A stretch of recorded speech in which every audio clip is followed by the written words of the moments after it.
Kobe, I will start with you. What was your inspiration behind creating this? I have so many questions and there's so many layered little commentary pieces I would like to discuss with you, but I want to start with what was your motivation? Yeah, well, it all starts with the magical Negro trope, which is black supporting character that doesn't have his own internal life, is just there to support the white lead. And I watched a run of movies with that character growing up, and they always agitated me. And I wanted to. Justice is trying to. There's a lawyer sitting over our shoulder who won't let. No. We all know what they are, and. They stuck in my craw, and I wanted to first and foremost respond to them, but also really use them as a way in to talk about my own particular black experience and some defense mechanisms I had learned in response to systemic racism and hopefully a way past them. Amazing. So Justice, for you, when you got the script and crafting the character, knowing that in some moments it was gleamed off of Kobe's experiences, but still putting together a character which you play insufferable a little too well in moments. What was it like putting together the character and pushing through with this material? Because as I said, it is layered. There's so many different approaches and things you can discuss with the character. Yeah, it was surprisingly easier than I thought. I mean, not only because I had workshopped the script so many times with Kobe. 3 years prior, I went to the Sundance Labs with him.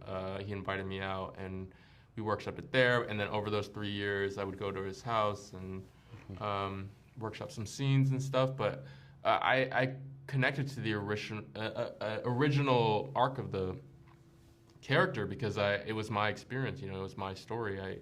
I grew up in a predominantly white environment, and I'm a people pleaser by nature, and that's kind of a perfect storm where I had internalized a lot of the messaging of my immediate community, and I had to go on this journey of how to stand up for myself and respect my own boundaries and love myself and love my skin and love my identity. I just knew that I had so much inside that I could lend to this character. So it didn't really require much preparation. It just required me to be present. So this is a question for both of you, but I'll start with you, Kobe. Do you think as we have advanced so much as a culture, as a people for Black people, and our individual needs are starting to become focused, do you think it's harder in some ways, for the ones coming up to relate to the struggles of for the greater good and taking some of those step back to push us all forward? Yeah, it's a good question. I mean, it's a great question.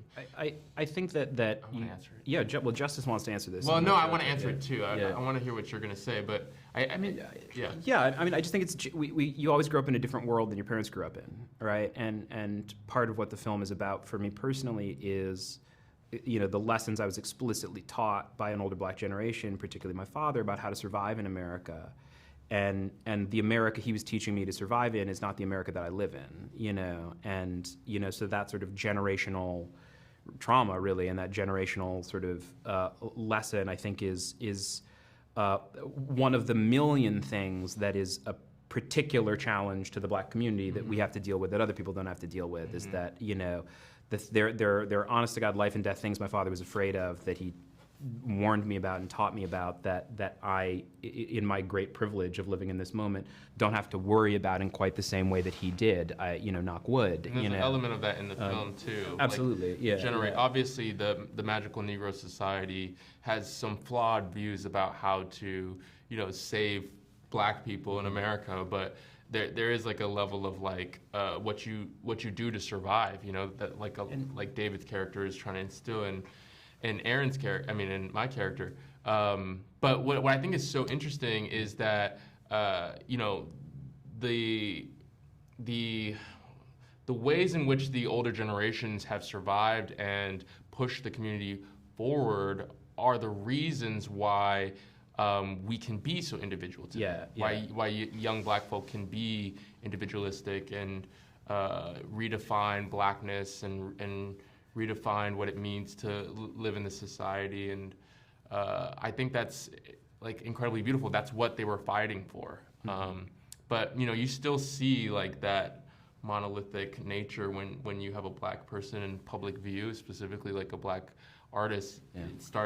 It starts to like society starts to like put all of the expectations of what black art needs to be on that individual, even though they're just trying to express their individual vision.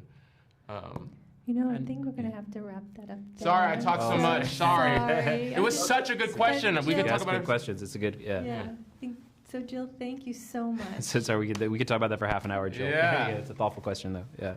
Thank you, Jill. Damn.